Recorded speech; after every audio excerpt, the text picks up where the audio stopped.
யாராச்சும் உதவிக்கு வாங்க என பிளிரிய தாய் யானை. உதவிக்கு ஓடிய வனத்துறையினர்.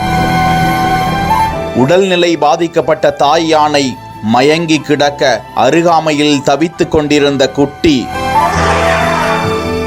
இருவருக்கும் வனத்துறையினர் மருத்துவர்களை அழைத்து வந்து தீவிர சிகிச்சை. கோவை வனச்சரகம் தடாகம் பிரிவு மருதமலை அடிவார சரக பகுதியில் வனத்துறை பணியாளர்கள் ரோந்து பணியில் ஈடுபட்டிருந்த போது யானை ஒன்று பிளிரும் சப்தம் கேட்டு அந்த பகுதிக்கு விரைந்து சென்றனர். அப்போது பெண் யானை ஒன்று குட்டியோடு இருப்பது தெரிய வந்தது. பெண் யானை சற்று உடல்நிலை சரியில்லாமல் மயங்கிய நிலையில் இருப்பதும் குட்டி யானை அருகில் நின்று உலாவியபடி இருப்பதையும் பார்த்து வன அலுவலர் மற்றும் வன கால்நடை அலுவலர்களுக்கு தகவல் தெரிவிக்கப்பட்டு கள இயக்குனர் மற்றும் வன பாதுகாப்பு அலுவலர் வழிகாட்டுதலின்படி தாய் யானைக்கு சிகிச்சை மற்றும் பழங்கள் கொடுத்து குட்டி யானையையும் தொடர்ந்து கண்காணித்து வருகிறார்கள். தனக்கு உடல்நிலை சரியில்லாத போதும் தனக்கு கொடுக்கும் நீரையும் தனது குட்டியின் மீது தெளித்து வெப்பத்தில் இருந்து தணிக்கச் செய்கிறது அந்த தாய் உள்ளம். யானைகளின் மீது தாய் உள்ளத்தோடு பணியாற்றி வரும் அந்த வனத்துறையினருக்கும் நன்றிகள் குவிந்து வருகின்றன.